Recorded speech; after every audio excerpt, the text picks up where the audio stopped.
Hello dear, आज हम लोग AIPMT में जो क्वेश्चन आया हुआ है वो करेंगे। देखिए ये आया हुआ है 2014 में और ये आया हुआ है 1994 में। ठीक है, ये दोनों क्वेश्चन करने के लिए आपको सिर्फ और सिर्फ 12th का जो कंसेप्ट है वो याद रखना है। ठीक है, चलिए हम एक बार रिवीजन कर देते हैं कि कहाँ से ये क्वेश्चन है। ठीक है, तो थोड़ा सा देखिएगा, आपको पता होगा एक होता है सॉलिड स्फीयर और एक होता है होलो स्फीयर। सॉलिड स्फीयर कहने का मतलब हुआ मिट्टी का गेंद बना देंगे सॉलिड स्फीयर, उसका बात करना ही नहीं, हमको हटा दीजिए उसका। और दूसरा होता है होलो स्फीयर। दूसरा होलो स्फीयर कहने का मतलब हो गया कि फुटबॉल, बीच में एयर है ना, एक ऐसा मेटल, एक ऐसा स्फीयर इमेजिन कीजिए, ठीक है, जिसमें बीच में एयर डाल सकते हैं मेटल का, ऐसा मतलब फुटबॉल जो है वो मेटल का बना हुआ है, ऐसा इमेजिनेशन कीजिए, उसी को कहते हैं होलो स्फीयर। तो होलो स्फीयर का जो कंसेप्ट होता है वो ये होता है कि अगर हम चार्ज को छोड़ेंगे तो सरफेस पे आ जाएगा, नो डाउट। ठीक है, तो आ गया ये सरफेस पे चार्ज। अब यहाँ पर दो तरह का बात आपको याद रखना है, एक होता है इलेक्ट्रिक फील्ड और एक होता है इलेक्ट्रिक पोटेंशियल। इलेक्ट्रिक फील्ड का कंसेप्ट ये बोलता है कि इलेक्ट्रिक फील्ड जब सेल के अंदर लेते हैं, इनसाइड सेल, तो ये होता है जीरो। अंदर में कहीं भी इलेक्ट्रिक फील्ड निकालिएगा तो ये हो जाएगा जीरो। और सरफेस का अगर देखिए, ये सेल अगर है किसी तरह का होलो स्फीयर है तो इसका रेडियस r ले लीजिए और बाहर का डिस्टेंस r ले लीजिए, कैपिटल R, ये स्मॉल r। ठीक है, तो अंदर में इलेक्ट्रिक फील्ड जीरो। सरफेस का बात करेंगे तो सरफेस का जो फॉर्मूला होता है वो होता है KQ by capital R square. Surface का ये हो गया इलेक्ट्रिक फील्ड। अब बात कर रहे हैं आउटसाइड, तो आउटसाइड का जो फॉर्मूला होता है वो होता है KQ बाय स्मॉल r का स्क्वायर। ये हो गया इलेक्ट्रिक फील्ड का। और बात करेंगे आप पोटेंशियल का, तो पोटेंशियल में बोलता ये है कंसेप्ट कि जो पोटेंशियल होता है इनसाइड वही होता है सरफेस पे, ऐसा। या हम ये बोलेंगे ज़्यादा बेहतर होगा कि जो पोटेंशियल सरफेस पे होता है, इसके सरफेस पे जितना भी पोटेंशियल होगा अंदर में पोटेंशियल उतना ही होगा। और सरफेस का जो फॉर्मूला होता है वो होता है KQ by R, that means radius, KQ by R। ठीक है, आप इसको तोड़िए, अगर K को अगर तोड़ते हैं आप, ध्यान से देखिए, अगर K को आप तोड़ते हैं तो 1/4 पाई एप्सिलॉन नॉट लिखा जाता है, तो 1/4 पाई एप्सिलॉन नॉट और इधर हो जाएगा Q by R। Q by क्या हो गया R। बात क्लियर है। और आउटसाइड का बात अगर यहाँ किया जाए पोटेंशियल का, कि आउटसाइड का फॉर्मूला क्या होता है, तो ये होता है बाबू KQ by small r। Clear है, अगर जितना दूर जाएगा वो हो जाएगा। ठीक है, अब देखिए ये दोनों क्वेश्चन करने के लिए, एक का बात नहीं कर रहे हैं, दोनों क्वेश्चन करने के लिए जो पॉइंट दिमाग में रखना वो देखिए। पहला पॉइंट कि इनसाइड इलेक्ट्रिक फील्ड क्या होता है, जीरो, अंदर में इलेक्ट्रिक फील्ड जीरो। और दूसरा पॉइंट ये याद रखिए कि सरफेस पे जितना होता है पोटेंशियल अंदर में उतना ही होता है। सरफेस पे 10 वोल्ट तो अंदर 10 वोल्ट, सरफेस पे 20 वोल्ट तो अंदर में 20 वोल्ट, सरफेस पे 40 वोल्ट तो अंदर में 40 वोल्ट। बस अगर ये दो बात याद रखें तो ये दोनों क्वेश्चन आपसे बन जाएगा। चलिए स्टार्ट करते हैं, दोनों क्वेश्चन पढ़ते हैं हम लोग। लिखा हुआ है एक conducting sphere of radius r is given A charge q। एक कंडक्टिंग स्फीयर है जिस पे चार्ज हम लोग Q गिवन कर दिए। ठीक है, the electric potential and electric field at the centre of the sphere respectively. तो बोल रहा है इस स्फीयर के सेंटर पे आप बताइए इलेक्ट्रिक पोटेंशियल, पहले बताइए पोटेंशियल क्या होगा और उसके बाद बताइए इलेक्ट्रिक फील्ड क्या होगा। बस दो बात आपसे पूछ रहा है और ऑप्शन दिया हुआ है, देखिए ABCD। तो समझिए सेंटर का बात कर रहा है, तो सेंटर में इलेक्ट्रिक फील्ड कितना, जीरो। सेंटर में हो गया इलेक्ट्रिक फील्ड का वैल्यू जीरो। ठीक है, उसके बाद पोटेंशियल कितना होगा सेंटर में, इनसाइड मतलब सेंटर ही तो हुआ, इनसाइड मतलब सेंटर ही हुआ, तो इनसाइड में क्या है 1/4 pi epsilon naught KQ by R। यहाँ लिखेंगे 1/4 पाई एप्सिलॉन नॉट, Q यहाँ स्मॉल लिए वहाँ कैपिटल लिया तो कैपिटल Q हो गया और यहाँ R। आप देखिए ऑप्शन मिला लीजिए।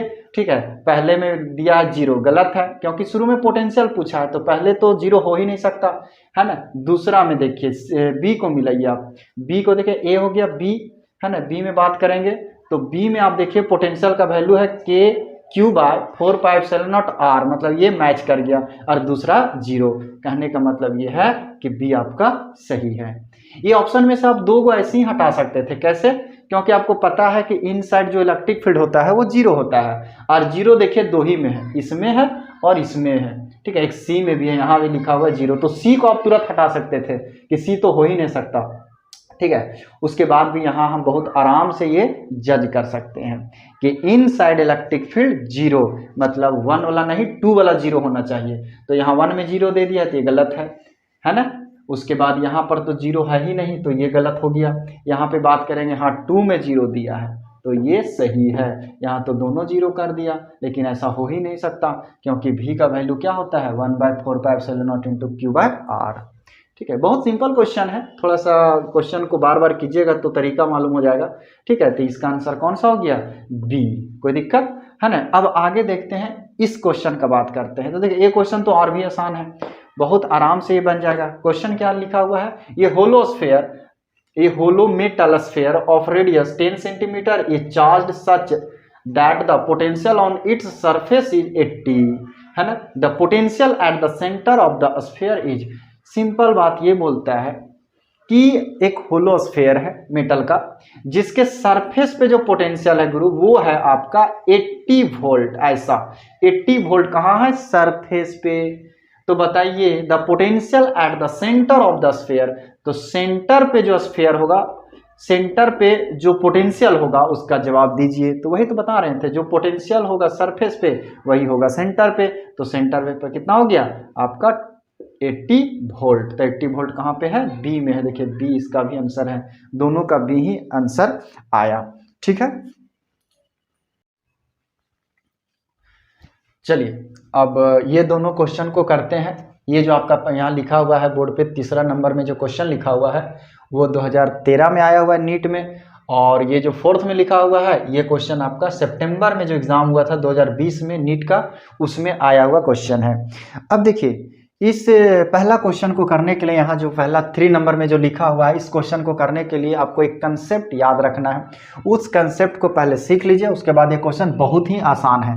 कंसेप्ट क्या बोलता है वो देखिए, कंसेप्ट बोलता है कि अगर यूनिफॉर्म इलेक्ट्रिक फील्ड है, अगर यूनिफॉर्म इलेक्ट्रिक फील्ड है, अब पहले ये कंडीशन है कि इलेक्ट्रिक फील्ड कैसा होना चाहिए, यूनिफॉर्म, कि अगर यूनिफॉर्म इलेक्ट्रिक फील्ड है तो in the direction of electric field, in the direction of electric field potential will be decreases, ठीक है। दैट मीन्स कि इलेक्ट्रिक फील्ड के डायरेक्शन में पोटेंशियल घट जाती है, ऐसा इलेक्ट्रिक फील्ड के डायरेक्शन में पोटेंशियल घट जाती है। तो देखते हैं, मान लेते हैं ये पॉइंट ए ले लेते हैं, ये पॉइंट बी लेते हैं, ये पॉइंट सी लेते हैं, ये पॉइंट आप ई ले लीजिए, कुछ भी ले लीजिए, ऐसा कुछ भी पॉइंट आप लिख लीजिए, ठीक है। तो बस ये याद रखिए कि इलेक्ट्रिक फील्ड के डायरेक्शन में पोटेंशियल घट जाएगी, ठीक है। तो सबसे कम कहाँ होगी, पोटेंशियल ई पे सबसे कम होगी, उससे ज़्यादा किस पे होगा, सी पे, उससे ज़्यादा बी पे, उससे ज़्यादा ए पे, ठीक है। सबसे ज़्यादा पोटेंशियल कहाँ पे, ए पे, उसके बाद बी पे,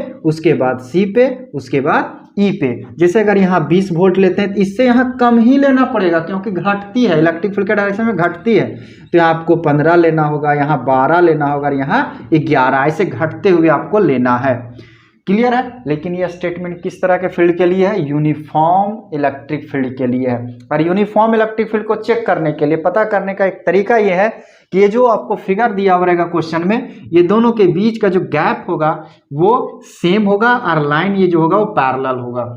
बात समझ में आ रही है, ये गैपिंग आपको दिख जाएगा कि सिमिलर है, सेपरेशन सेम टू सेम है। तो समझ जाइए कि इलेक्ट्रिक फील्ड आपका यूनिफॉर्म है, और अगर यूनिफॉर्म है तो in the direction of electric field potential will be decreases. अगर आपको ये बात समझ में आ गई तो क्वेश्चन नंबर 1 जो 3 में जो लिखा हुआ है वो क्वेश्चन आपसे बहुत आराम से बन जाएगा।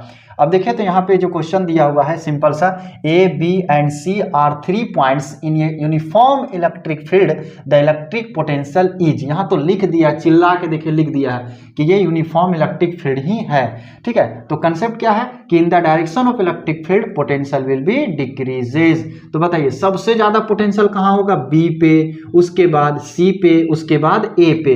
तो अगर हम इसको बनाना चाहें, ठीक है, तो लिखना चाहें तो क्या लिख सकते हैं कि सबसे ज़्यादा पोटेंशियल बी पे होगा, उसके बाद सी पे होगा और सबसे कम कहाँ होगा, ए पे।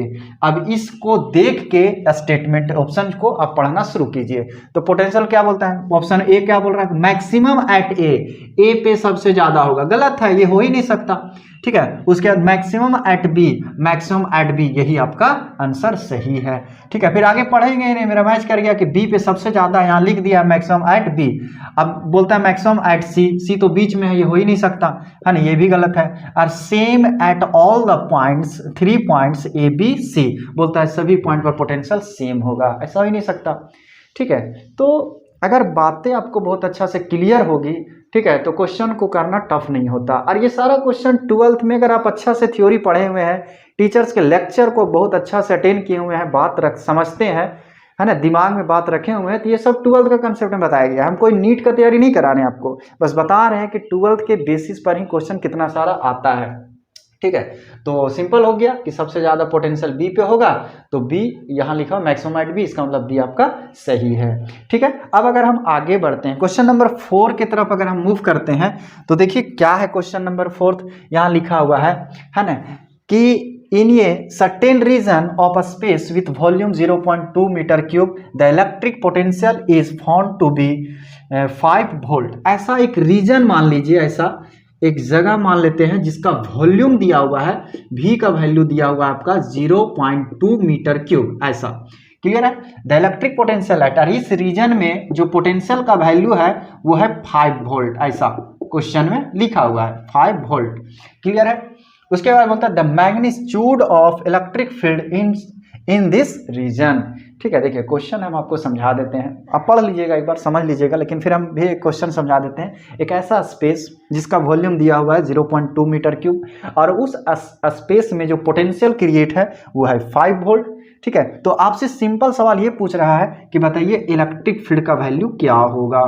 ठीक है, तो देखिए 12th में बहुत ही साधारण एक फॉर्मूला बताया जाता है पोटेंशियल ग्रेडियंट का, और E इक्वल टू होता है माइनस dV/dr। ये फॉर्मूला आप लोग देखे होंगे अगर इलेक्ट्रोस्टैटिक्स आपका क्लियर है तो। ठीक है, तो यहाँ पर आप एक बात बताइए, माइनस dV/dr में ये जो V है, V का वैल्यू कितना है 5 है, तो यहाँ कितना पुट कर देंगे 5। और आप बताइए अगर आप गणित पढ़े हुए हैं, कैलकुलस पढ़े हुए हैं, कैलकुलस में डिफरेंशिएशन पढ़े हुए हैं, तो आपको पता होगा कि कांस्टेंट का जो डिफरेंशिएशन होता है वो 0 होता है। कांस्टेंट का डिफरेंशिएशन कितना होता है 0, तो इसका जो रिजल्ट आने वाला है वो है 0। अब अगर 0 आ गया तो ऑप्शन को देखने जाइएगा, तो ए में 0 नहीं है, बी में नहीं है, सी में नहीं है, तो आंसर आपका कौन हो गया, डी। इसका मतलब डी जो है वो आपका करेक्ट ऑप्शन है। देखिए ये दोनों क्वेश्चन जो हम बनाए हैं ये हम 12th में ही बता देते हैं बच्चों को, सारा कंसेप्ट हम 12th में ही बताते हैं। ठीक है, तो ऐसा कुछ नहीं है, आप क्वेश्चन करना चाहते हैं तो बस मन को मनाइए कि हाँ क्वेश्चन करना है, फिर चाहे नीट का हो, है ना, या बोर्ड का हो, आपसे बहुत अच्छा से वो क्वेश्चन बनेगा। चलिए इस क्वेश्चन को देखिए, ये जो क्वेश्चन है वो आपका AIPMT में 2005 में पूछा गया है। ठीक है, क्वेश्चन को पढ़ते हैं, बहुत ही आसान क्वेश्चन है, बहुत आसान तरीका से बन जाएगा। इसमें भी 12th का ही कंसेप्ट लगेगा, ऐसा कुछ नहीं कि एक्स्ट्रा आपको सीखना है। ठीक है, देखिए क्या लिखा हुआ है, as per this diagram a point charge plus q is placed at the origin. यहाँ पर एक चार्ज है प्लस क्यू, क्लियर है। अब बोलता है work done in taking another point charge minus q from the point A जिसका coordinate दिया हुआ है 0a to another point B जिसका कोऑर्डिनेट a,0 दिया है along the straight path AB is. ठीक है, अब देखिए हम आपको ये जो क्वेश्चन है वो बहुत आसान से आपको समझा देते हैं कि ओरिजिन पे प्लस क्यू चार्ज रखा हुआ है और A और B दो पॉइंट है, A का कोऑर्डिनेट 0,a है और B का कोऑर्डिनेट a,0 है, क्लियर है। तो ये होगा y एक्सिस पे, ये होगा x एक्सिस पे। अब बोलता है यहाँ पे A पे एक चार्ज है माइनस क्यू, ये चार्ज यहाँ से यहाँ आता है, तो बता दीजिए इस रास्ते से आता है, A से B आता है, तो बताइए कि वर्क डन कितना होगा। ठीक है, बस वर्क डन निकालना है। तो एक बात समझिए, अगर आपको वर्क डन निकालना है तो वर्क डन का फॉर्मूला लगाइए, याद कीजिए यहाँ पर एक फॉर्मूला होता है V इक्वल टू, याद कीजिए 12th में बताया जाता है कि V इक्वल टू एक फॉर्मूला होता है W/Q। ठीक है, W/Q। अब अगर हमको ये जो W/Q जो होता है, यहाँ पर V जो होता है वो पोटेंशियल डिफरेंस होता है, तो आप इसको डेल्टा V भी लिख सकते हैं। क्या लिख सकते हैं? Delta V। तो अगर हमको W निकालना है तो क्या हो जाएगा, देखिए तो ध्यान से, W इक्वल टू हो जाएगा डेल्टा V गुना Q। ठीक है, और Q के जगह हम कौन सा Q रहेगा, ये जो मूव कर रहा है। क्लियर है? तो अगर हम इस इक्वेशन को आगे बढ़ाते हैं तो डेल्टा V का मतलब क्या होता है, change in potential. Change in potential मतलब final potential minus initial potential. ठीक है, तो ये चार्ज कहाँ से चलना शुरू किया, A से, तो ये हो गया इनिशियल पोजीशन। कहाँ गया, B पे, तो ये क्या हो गया, फाइनल पोजीशन। ठीक है, तो फाइनल पोजीशन मतलब फाइनल पोटेंशियल, तो final potential minus initial potential into Q। Q कितना है, माइनस, तो माइनस Q। बोलो कोई दिक्कत इसमें है ना? कोई दिक्कत नहीं है। अब एक बात बताइए, अगर हम B का पोटेंशियल और A का पोटेंशियल पता कर लें तो यहाँ पुट कर देंगे और जो होगा वो मेरा आंसर हो जाएगा। अब B पे पोटेंशियल पता करने के लिए आपको एक फॉर्मूला पता होना चाहिए, V इक्वल टू KQ/R, ये होता है फॉर्मूला। तो अगर B पे पोटेंशियल चाहिए तो K, ये वाला Q साइन के साथ लिखा जाता है पोटेंशियल और एनर्जी। अगर प्लस में तो यहाँ प्लस में लेंगे, तो Q प्लस में ले लिए, और यहाँ से यहाँ तक का डिस्टेंस क्या है, A, तो ये लिख दिए।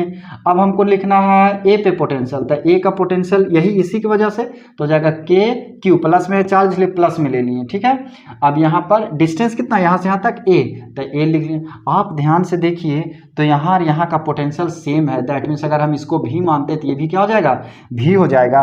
तो जब यहाँ हम पुट करेंगे, यहाँ पर अगर हम पुट करते हैं भी, यहाँ भी ये भी वैल्यू आप पुट कर सकते हैं। ठीक है, इनटू माइनस Q। अब आप ये सोच रहे होंगे सर माइनस में क्यों पुट किए, तभी हम आपको बताएं पोटेंशियल लिखने वक्त और एनर्जी लिखने वक्त चार्ज के साइन को भी लिखा जाता है। ठीक है, इसलिए माइनस में लिख रहे हैं हम लोग। क्लियर है? अब देखिए दोनों का पोटेंशियल सेम है, A का भी और B का भी पोटेंशियल सेम है, तो इसका रिजल्ट कितना आ जाएगा, 0। अब आप ही बताइए, W equal to 0 into minus Q, तो रिजल्ट ओवरऑल क्या आने वाला है, 0। दैट मीन्स ऑप्शन कौन सा होगा, A, तो ये आपका आंसर हो गया। ठीक है, तो देखिए हम आपको इस लेक्चर में 5 क्वेश्चन बताएं जो नीट में आया हुआ है, और ये प्रूफ है कि आप 12th के फिजिक्स को पढ़ के आप कंपटीशन का क्वेश्चन कर सकते हैं। अभी दूसरा एग्ज़ाम का तो बात नहीं कर सकते हैं, लेकिन नीट का आपको साक्षात यहाँ पर दिखाएं, प्रूफ दिखाए हैं कि नीट में जो क्वेश्चन आता है वो 12th के बोर्ड पर से ही क्वेश्चन बहुत सारा आता है। बात समझ में आ रही है? ठीक है, इसीलिए हम आपको बस एक रिक्वेस्ट करते हैं या एक एडवाइस दे रहे हैं फ्री में कि आप जो पढ़ते हैं उसको अप्लाई करना शुरू कीजिए। कोई भी कंपटीशन में, जिस कंपटीशन का आप तैयारी कर रहे हैं, तो सबसे पहले जो पढ़ रहे हैं उसको अप्लाई करना सीखिए। और अगर अपने से नहीं हो रहा है तो कोई ऐसा टीचर है ना जिसका आप गाइड ले सकते हैं, उससे मदद लीजिए और अप्लाई कीजिए, क्योंकि बैठे रहिएगा तो नहीं होगा। अब यही क्वेश्चन जो हम 5 क्वेश्चन आपको बता दे रहे हैं, ठीक है, ये 5 क्वेश्चन आज हम बताएं, उस क्वेश्चन को अगर आप 5 बार खुद से बना लेते हैं और खुद से इतना प्रैक्टिस कर लेते हैं, ठीक है, फिर आपको लगेगा ही नहीं कि नीट का क्वेश्चन है, आपको लगेगा बहुत आसान क्वेश्चन है, फिर नीट में आ रहा है, बोर्ड में आ रहा है, उससे कोई फर्क नहीं पड़ता है। बात क्लियर है? ठीक है, तो आशा करते हैं आप इस वीडियो को बहुत अच्छे से देखे हैं और समझे हैं। ठीक है, तो फिर हम लोग फिर से 5 क्वेश्चन लेकर आएंगे हम, और आपके साथ जुड़ेंगे और कोशिश करेंगे कि इससे भी बेहतरीन तरीका से आपको एक्सप्लेन करें और आपको समझा सकें। ठीक है, थैंक यू वेरी मच।